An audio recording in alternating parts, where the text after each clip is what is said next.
Hello everyone, स्वागत है आप सभी का ऑनलाइन स्टडी में। इस वीडियो में बात करेंगे बिहार एसआई मेंस के पेड सेट के सॉल्यूशन सेट नंबर 3 के बारे में और देखेंगे इसमें किस तरह से मैथ्स और रीजनिंग के क्वेश्चंस दिए गए थे और उनका बेस्ट अप्रोच क्या होना चाहिए। और मैं आपको रिकमेंड करूँगा, अगर आपने इससे पहले के 2 सेट्स को नहीं देखा तो उन 2 सेट्स को भी ज़रूर देखिए, उसमें भी मैथ्स के और रीजनिंग के काफ़ी अच्छे अच्छे क्वेश्चंस दिए गए। तो चलिए इस वीडियो को शुरू करते हैं। देखिए क्वेश्चन नंबर 81 क्या दिया गया था। रीजनिंग का फर्स्ट क्वेश्चन नंबर 81 क्वेश्चन दिया गया 6, 11, 27, 51, 123 और 171 और यहाँ हमसे पूछा गया कि क्या होगा। देखिए सबसे पहले पैटर्न को समझते हैं। यहाँ पे पैटर्न क्या किया गया।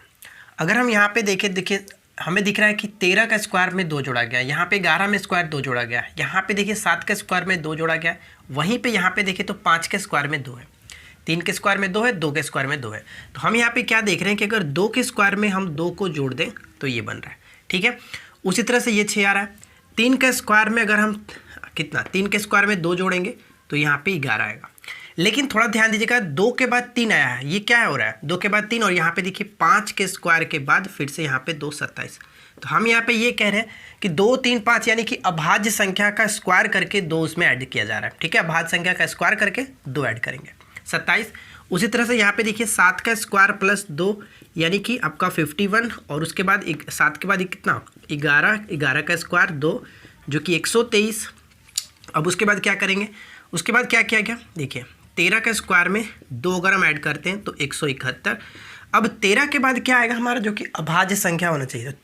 15 होगा नहीं, 16 होगा नहीं, 17 होगा, ठीक है। 17 का स्क्वायर करके हम अगर 2 को ऐड करेंगे तो 17 का स्क्वायर कितना होता है, 289 और 2 291। यानी इस क्वेश्चन का सही आंसर हम किसे टिक करेंगे, ऑप्शन हम डी को टिक कर सकते हैं, ठीक है।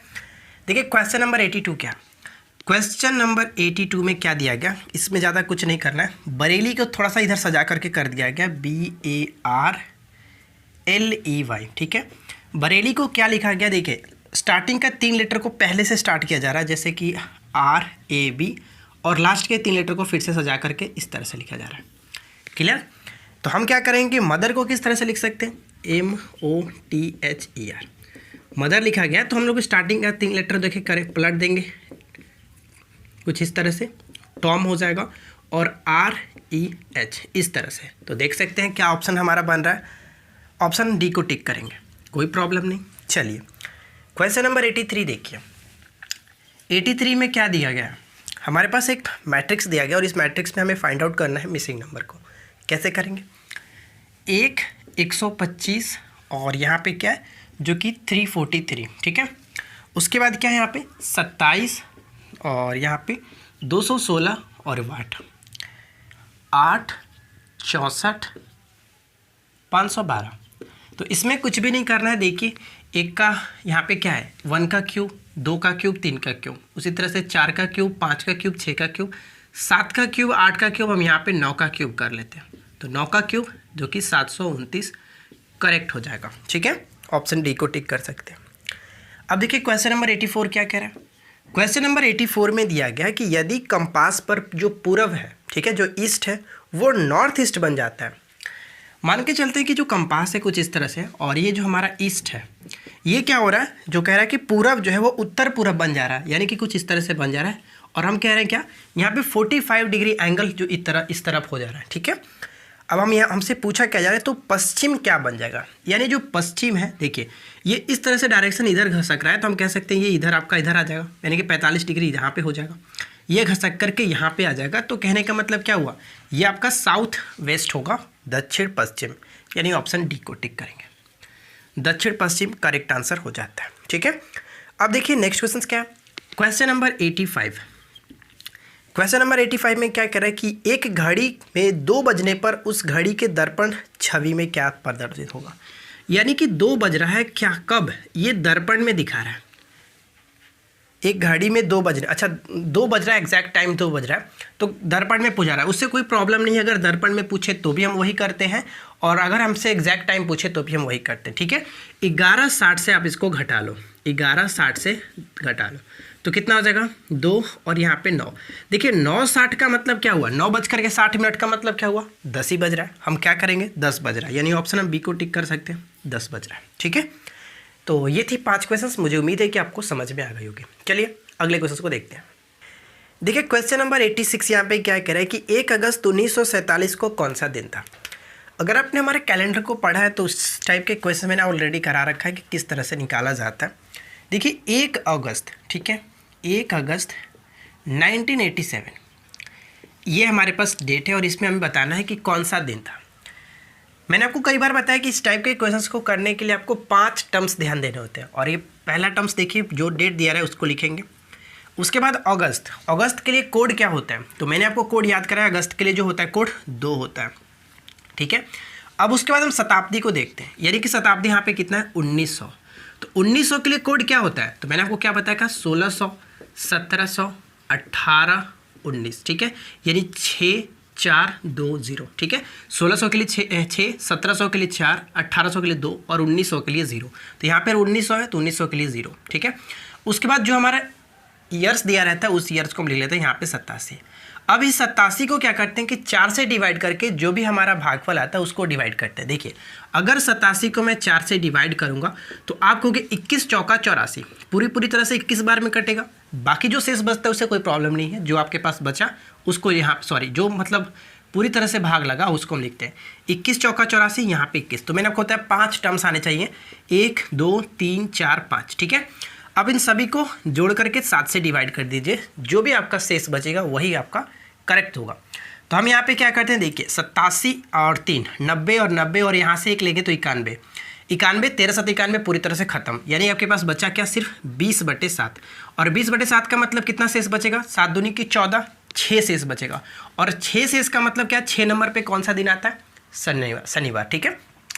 यानी हम ऑप्शन एक को टिक कर सकते हैं, सैटरडे इस क्वेश्चन का सही आंसर हो जाएगा। 1 अगस्त 1987 को सैटरडे था, कोई प्रॉब्लम नहीं होगी, ठीक है। चलिए आगे की तरफ बढ़ते हैं। नेक्स्ट क्वेश्चन देखिए क्या कह रहा है। तो क्वेश्चन नंबर 87 क्या कह रहा है कि 20 हरी और 15 लाल गेंदें एक बर्तन में डाली जाती है, एक हरी गेंद को चुनने की संभावना कितनी होगी। देखिए क्वेश्चन नंबर 87, यहाँ पे ग्रीन कलर का 20 गेंद है, ठीक है, और रेड कलर की कितने गेंदे हैं, 15 गेंदे हैं, और इसमें से हमें एक गेंद जो कि चुनना है। तो कैसे करेंगे, और चुने जाने की जो प्रायिकता है वो क्या है कि हरी गेंद चुनने की प्रायिकता, यानी कि टोटल कितना हो गया, टोटल जो है 20 15 35, ठीक है 35। तो मैंने आपको बताया कि जब एक गेंद निकाली जाती है उस कंडीशन में कुछ भी नहीं करना है, जो गेंद निकाली जाती है उसको आप ऊपर पे रख लो, हरी के पूछा जा रहा है, हरी ऊपर रख देंगे और नीचे आपका टोटल, ठीक है। यानी कितना हो गया, ये हो जाएगा देखिए अगर हम 5 से घटाएंगे तो 5 चौका 20 और 7 बचे 35, 4/7 क्वेश्चन का सही आंसर हो जाता है। ऑप्शन सी को टिक करेंगे। अब देखिए क्वेश्चन नंबर 88 क्या है। क्वेश्चन नंबर 88 में दिया गया कि नीचे दिए गए स्थितियों में जब संख्या 1 ऊपर हो तो नीचे कौन सी संख्या होंगी। तो देखिए यहाँ पे कॉमन क्या क्या दिख रहा है, 6 4 दोनों में कॉमन है, यानी 1 के जो हम विपरीत कह सकते हैं कि 1 के विपरीत आपका 5 होगा, कोई प्रॉब्लम नहीं, इसमें बनाने की ज़रूरत ही नहीं पड़ेगी, ठीक है। अगला क्वेश्चन नंबर 89 में क्या कह रहा है कि अंग्रेजी वर्णमाला जी और एस के ठीक बीच में कौन सा अक्षर आएगा। यानी जी कितने नंबर पे आता है, EFG, आप कहोगे जी जो है तो 7 नंबर पे आता है, ठीक है। जी और एस हमें देखना है, इन दोनों के बीच में एग्जैक्ट जो बीचों बीच में आएगा वो कौन सा लेटर है। तो जी कितने नंबर पे आता है, 7 नंबर पे। एस कितने नंबर पे आता है, तो आप कहोगे एस जो आता है वो 19 नंबर पे आता है। दोनों को ऐड कीजिए, 19 और 7 कितना होता है, 9 7 16 यानी कि 26, और इसको 2 से डिवाइड करेंगे 13 नंबर पे जो है वो बीचों बीच में होगा। 13 नंबर पे क्या आता है, एम, यानी कहने का मतलब एम जो होगा वो बीचों बीच की होगा, जी और एस के बीचों बीच में एम होगा, ठीक है। अगर इस तरह से नहीं करना चाहते हैं तो आप क्या करोगे, इन दोनों को घटाएंगे, 19 में से 7 घटाएंगे तो 12 और इसमें 1 जोड़ देंगे 13, इस तरह से भी कर सकते हैं, कोई प्रॉब्लम नहीं। चलिए अब देखिए क्वेश्चन नंबर 90 में क्या है। 90 में भी कुछ नहीं करना है, यहाँ पे देखिए अंग्रेजी वर्णमाला के अनुसार जैसे डिक्शनरी में होता है क्रमवत दूसरे नंबर पे कौन आएगा। तो पहले नंबर पे तो E A आएगा, दूसरे नंबर की बात करें तो E और C, यानी कि सेकंड नंबर पे हमारा D, ऑप्शन D को टिक कर सकते हैं, ठीक है। तो देखिए रीजनिंग का क्वेश्चन काफ़ी इजी दिया गया था, इसमें कोई ज़्यादा दिक्कत आपको नहीं होनी चाहिए। अब बात करते हैं मैथ्स के क्वेश्चन। देखिए क्वेश्चन नंबर 91 में क्या कह रहा है कि यदि समीकरणों, जो कि यहाँ पे 2 समीकरण दिए गए और इसमें पूछा कि यदि कोई हल संभव नहीं हो तो उसमें K का मान बताइए। देखिए इस टाइप के क्वेश्चंस को यहाँ पे समीकरण के 3 रूल होते हैं, उन तीनों रूलों को मैं थोड़ा सा यहाँ पे एक्सप्लेन कर देता हूँ। अगर क्वेश्चंस में बोले कि कोई एक हल हो, ठीक है, कोई एक हल। तो उस कंडीशन में A1 अपॉन में A2 बराबर क्या करते हैं, sorry not equal to B1 बटे B2। कोई एक हल हो, अगर अनंत हल हो या फिर कह सकते हैं अनंत, ठीक है, अनंत हल या फिर अपरिमित हल या फिर कह सकते हैं अनेक हल हो, तो उस कंडीशन में A1 अपॉन में A2 बराबर B1 अपॉन में B2 बराबर C1 अपॉन में C2। ठीक है। अगर क्वेश्चंस में कहे कि कोई हल नहीं हो, कोई हल नहीं हो, ठीक है, कोई हल नहीं हो, उस कंडीशन में क्या करते हैं, A1 अपॉन में A2 बराबर B1 अपॉन में B2 not equal to C1 upon में C2। ठीक है, ये करते हैं हम।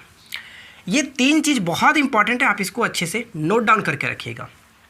अब क्वेश्चंस में पूछा क्या गया था, क्वेश्चंस में पूछा गया था कि कोई हल संभव नहीं है। तो कोई हल नहीं है का मतलब हम इस फॉर्मूले को उठाएंगे, यानी कि A1 अपॉन में A2। देखिए दो समीकरण में अगर A1 की बात करें तो 14 और A2 की बात करें तो 21, बराबर का साइन देंगे। और अगर हम बात करें B1 तो B1 8 हो जाएगा, B2 की बात करें तो -k। बस यहाँ पे हमें k की वैल्यू फाइंड आउट करनी है। 7 दूनी की 14, 7 तिया 21, 4 दूनी की 8, यानी कि k की वैल्यू क्या होगी -k इक्वल टू यहाँ पे 12 और k की वैल्यू -12 कर सकते हैं। ऑप्शन हम डी को टिक करेंगे, कोई प्रॉब्लम नहीं, D is the correct answer. ठीक है, चलिए देखिए क्वेश्चन नंबर 92 बहुत अच्छा प्रश्न है, थोड़ा सा ध्यान देके समझिएगा कैसे यहाँ पे करना है। ठीक है, क्वेश्चन नंबर 92 क्या कह रहा है कि x के पावर 4 + 4 का हमें गुणनखंड बताना है। ठीक है, तो देखिए गुणनखंड बताना है तो हम क्या कर सकते हैं कि x के पावर 4 + 4 यहाँ पे +4x² मैं जोड़ देता हूँ और माइनस में 4x² घटा देता हूँ। क्यों ऐसा क्यों किया गया, थोड़ा सा समझ लीजिएगा कि इसको मैं तोड़ूंगा तो क्या होगा x², ठीक है, x² होल स्क्वायर कर सकते हैं, +2 का होल स्क्वायर कर सकते हैं। अब देखिए यहाँ पे क्या है 4x², यानी कि हम इसको तोड़ेंगे तो 2a² इंटू 2ab, 2 हो गया ab, ये फार्मूला पे आ रहा है। और इस तरह से माइनस में हमें इसमें कोई प्रॉब्लम नहीं है। इसको अच्छे से तोड़ने के लिए इस तरह से किया गया है ताकि हम दोनों तरफ एक बार प्लस में जोड़ दिए, इस बार माइनस में जोड़ दिए, ताकि कोई फर्क ना पड़े क्वेश्चंस में जो पूछा गया। ठीक है, अब देखिए a² + b² + 2ab का हम क्या लिख सकते हैं कि आप कहोगे a + b का होल स्क्वायर, यानी कि a + b का होल स्क्वायर हम कर सकते हैं। और यहाँ पे देखिए माइनस में 2x का होल स्क्वायर लिख सकते हैं। अब यहाँ पे आपके पास क्या दिख रहा है कि a² माइनस में b², ठीक है, और इसका फार्मूला आपको पता है कि a + b और a में a - b, यही तो होता है। तो हम उसको सजा करके एक बार लिख देंगे। देखिए किस तरह से कि x² + 2 एक बार प्लस में लिख देते हैं और एक बार माइनस में लिख देंगे, a² + 2 माइनस में 2x।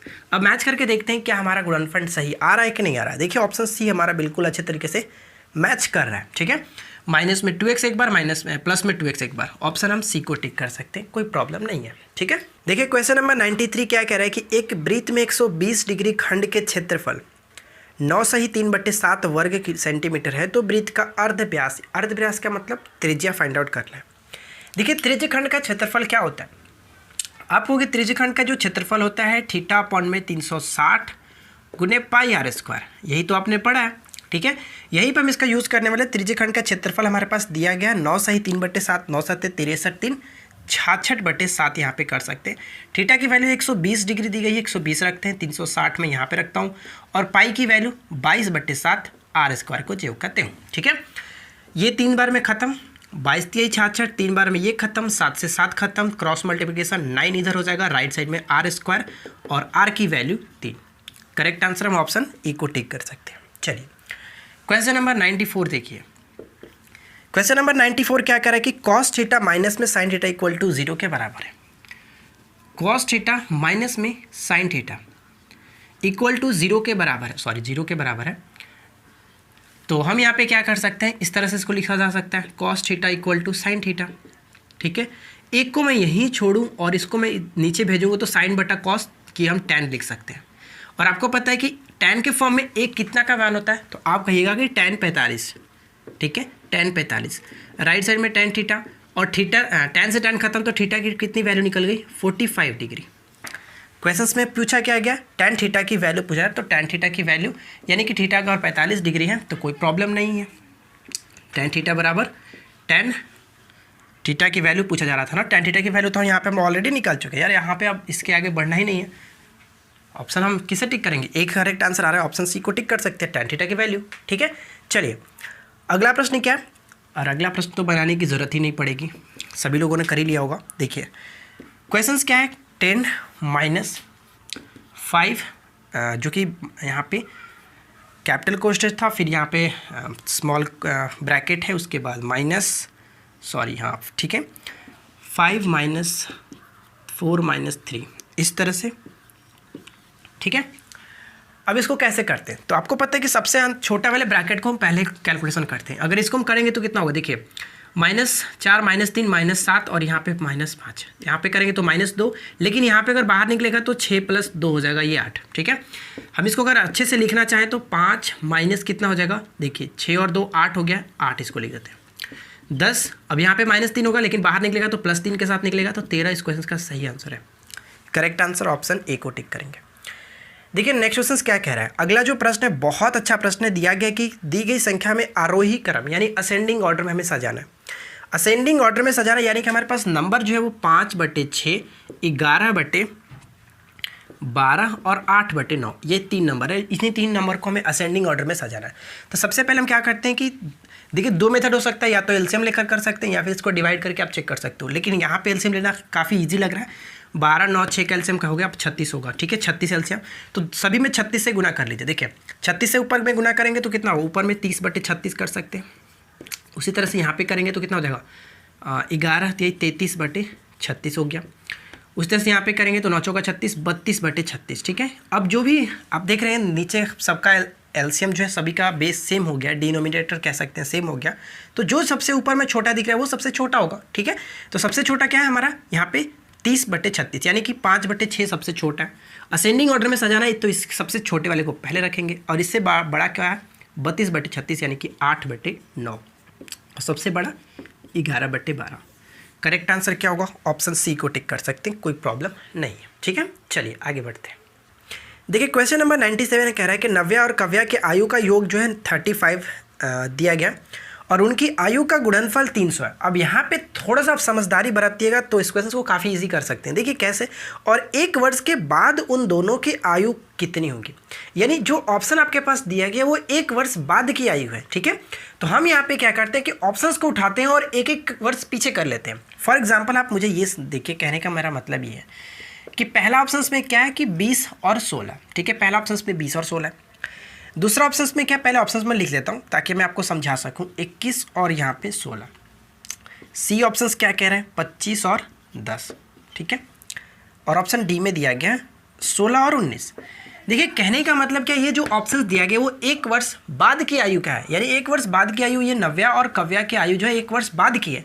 लेकिन क्वेश्चंस में पूछा गया है कि उनकी आयु का जो गुणनफल है वो 300, कब, जब उनकी आयु वर्तमान में जब गुणनफल की जाती है तो उनकी आयु जो है 300 वर्ष हो जाती है। तो देखिए हम क्या करते हैं कि एक एक वर्ष घटा करके चेक कर लेते हैं कि किसका 300 आता है।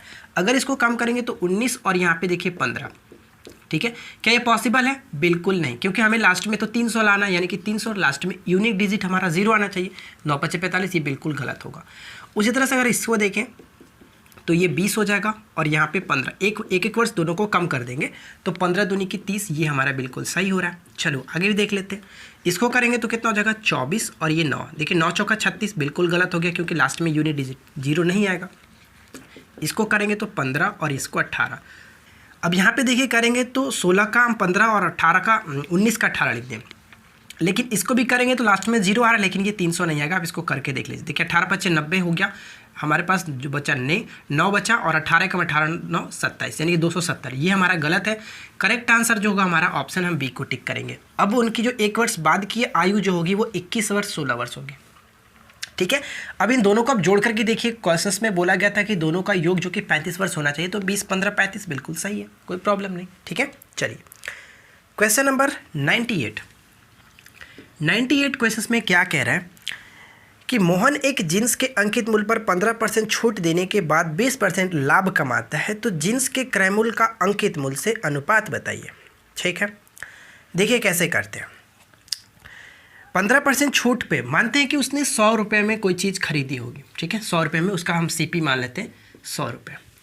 लेकिन क्वेश्चंस में क्या कह रहा है कि 15% छूट देने के बाद वो 20% का लाभ कमाता है, यानी कि यहाँ पे हमें मार्केट प्राइस नहीं पता है, ठीक है, मार्केट प्राइस नहीं पता है।